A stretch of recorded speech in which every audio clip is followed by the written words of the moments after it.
आप कभी एक जायजा लें, वो लोग जब रिटायर हो जाते हैं ना, जितने भी रिटायर लोग हैं वो क्या करते हैं, अब पहले उनकी एक्टिव लाइफ होती है, उसके बाद वो पैसिव लाइफ में आ जाते हैं, काम ही नहीं कर रहे, बैठे रहते हैं सारा दिन घर में।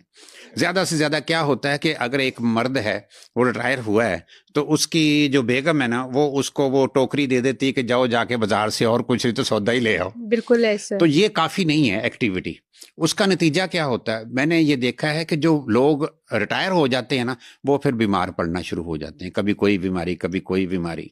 तो उससे वो लोग फिर जिंदगी खत्म होनी शुरू हो जाती है उनकी, बहुत से नुकसान उनमें होने शुरू हो जाते हैं, ऑस्टियोपोरोसिस हो जाती है और जोड़ों की दर्दें शुरू हो जाती हैं, और कुछ नहीं तो शुगर की बीमारी हो जाएगी, क्योंकि बैठेंगे तो कुछ ना कुछ खाते रहेंगे, वजन बढ़ेगा तो शुगर होने के भी चांसेस है, ब्लड प्रेशर हाई होने के भी चांसेस हैं। आप ये देखें, जिंदगी की डेफिनेशन क्या है, हरकत। तो अगर आप हरकत नहीं करते तो इसका मतलब आप जिंदगी नहीं जी रहे। आप एक चीज गौर करें, एक और कोटेशन है कि बुढ़ापा कब शुरू होता है, तो उसका जवाब यह है कि बुढ़ापा उस दिन शुरू हो जाएगा जिस दिन आप हरकत करना बंद कर देंगे, चाहे आपकी उम्र 20 साल है, क्योंकि जब आपने हरकत करनी बंद कर दी तो आपकी जो बॉडी की एक्टिविटी है, अंदर का मेटाबॉलिज्म जो है, ये सारा कुछ स्लो हो जाएगा, तो आपके ऊपर बुढ़ापा आ गया। तो ये याद रखें, जो बंदे सारा दिन बैठे रहते हैं ना, वो बूढ़े हो चुके हैं, चाहे उनको अच्छा लगे चाहे बुरा लगे, लेकिन ये है कि अगर बुढ़ापे से बचना है तो जितना ज्यादा अपने आप को एक्टिव रखेंगे, बुढ़ापा उतना डिले होता जाएगा। बिल्कुल ठीक है। तो डॉक्टर साहब एक चीज़ और बताएं कि जितने भी हमारे ये सीनियर सिटीजन्स हैं, जिनमें मैं ये 50+ वाले लोगों की बात कर रही हूँ, तो इनकी हड्डियों में वैसे भी बहुत दर्द होता है और इन ज़्यादा खौफ सिर्फ इस चीज़ का आता है कहीं ये गिर ना जाए, कहीं कोई फ्रैक्चर ना हो जाए। उनका लाइफस्टाइल ठीक नहीं होता। जैसे मैं एक चीज और देखता हूँ, बूढ़े लोगों की बात तो चलो दूर की बात है, आप एक चीज नोट करें, जो छोटे बच्चे हैं उनमें दूध पीने का रिवाज नहीं है। अब क्या है, वो चीजें आप नहीं ले रहे जिनमें कैल्शियम और विटामिन डी है, तो क्या होगा, आपके अंदर कैल्शियम और विटामिन डी की कमी हो जाएगी। एक और भी रिवाज है कि सूरज का एक्सपोजर लेना ही नहीं है सिरे से ही, उससे भी बीमारियां पैदा होती हैं। चलना फिरना आपने, एक और जैसे कहते हैं ना कि अगर आप सैर नहीं करते तो फिर क्या होगा। एक कोटेशन है, जिस मुल्क के हॉस्पिटल्स वीरान हैं वहां उनके पार्क्स आबाद होंगे। इसका उलट कर लें कि जिस हॉस्पिटल के पार्क्स आबाद हैं सैर के लिए, उनके हॉस्पिटल वीरान होंगे। तो सैर करने से बीमारियां जो है वो खुद ब खुद खत्म होती हैं। तो ये हरकत करना जो है ना, ये बहुत जरूरी है। एक जो सेहतमंद बंदा है उसको कम से कम मेडिकली हम कहते हैं 3 किलोमीटर रोजाना की वॉक करनी चाहिए।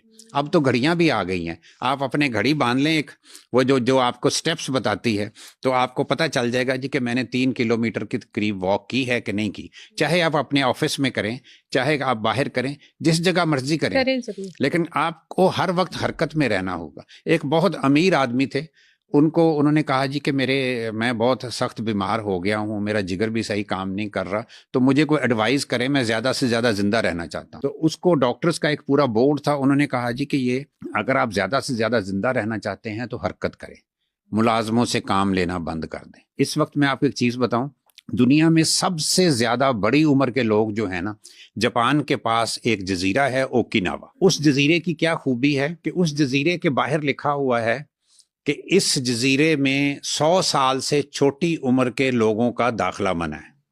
अच्छा। उसमें सारे के सारे 100 साल से बड़ी उम्र के हैं। आप अगर वहां जाती हैं, कोई ऐसा शख्स जाता है जिसकी उम्र 50 साल है, तो वो वहां कहता है जी मुझे यहाँ किराए के लिए एक कमरा दे दो, तो वो कहते हैं जी आप 50 साल बाद आइएगा, अभी आप एलिजिबल नहीं है। बाहर वो उस जजीरे को आइलैंड ऑफ इमॉर्टल्स भी कहा जाता है। अच्छा। कि लाफानी लोगों का जजीरा। बाहर ये भी लिखा हुआ है कि 100 साल से कम यहाँ पे मौत का दाखिला भी मना है। क्यों? कि वहां 100 साल से कम के लोग नहीं है। अब उनमें क्या चीज देखी गई है, वो कहते जी हमारे मुलाजम ही नहीं है, हम मुलाजम खुद काम करते हैं। तो ये खुद हरकत करना बड़ा जरूरी है। फिर ये है कि एक और चीज उनमें बड़ी जबरदस्त है, हम लोग तो यहाँ छोटी छोटी बातों पे परेशान होते हैं ना, वो कहते हैं छोटी बातों पे परेशान क्यों होना है, दूसरों की बातों को माइंड क्यों करना है, हम माइंड बहुत करते हैं। वो कहते हैं जी आप अगर माइंड हमने किस चीज को करना होता है, दूसरे की गलत बात को, तो वो कहते हैं जी कि गलत बात तो मिस्टेक किसकी है, दूसरे बंदे की। तो उसको शर्मिंदा होना चाहिए जिसने गलत बात की है। आप क्यों माइंड करते हैं? तो उसमें एक बड़ी शानदार, मैंने एक वहां के बंदे से बात की थी, तो उसने कहा जी मैं आपको महात्मा बुद्ध का एक वाकया सुनाता हूँ। मैंने कहा जी सुनाएं। उन्होंने कहा जी महात्मा बुद्ध बैठे थे तो एक उनको नापसंद करने वाला शख्स आया और उनको गालियां देने लग गया। ये चुपचाप बैठे सुनते रहे। उसके बाद उसका गालियों का स्टॉक खत्म हो गया।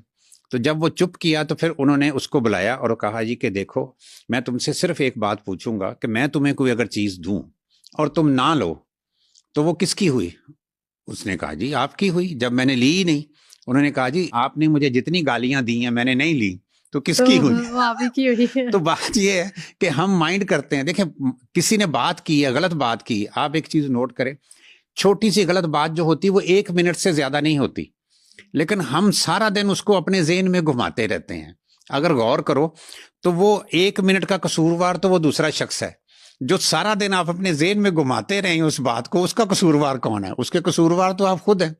फॉर एग्जाम्पल एक बंदा ऑफिस जा रहा है, ऑफिस जाते हुए उसकी वाइफ ने उसको कोई काम कह दिया, तो वो 1 मिनट की बात है, चाहे वो गलत थी चाहे सही थी, लेकिन हुआ क्या, आप सारा दिन ऑफिस में भी बैठे, देखो जी वाइफ को एहसास नहीं है, निकलते वक्त वो ऐसी कोई बात कर देती है, डिमांड कर देती है, तो वो उसको आपने माइंड किया, सारा दिन अपने सर में घुमाए रखा। तो ये इस तरह जो हम छोटी छोटी बातों को माइंड करते हैं, अगर हम इसको दूसरी सेंस से सोच लें कि जी मेरी वाइफ है, अगर उसने मुझे काम नहीं कहना तो फिर किसको कहना है, तो उससे आपका ज़हन ईजी हो जाता है। तो आपको वो इरिटेशन भी नहीं होगी, स्ट्रेस भी नहीं होगी, बिल्कुल आप ठीक हो जाएंगे। सिर्फ सोचने का अंदाज जो है ना, ये भी बहुत बड़ी बीमारियां पैदा करता है।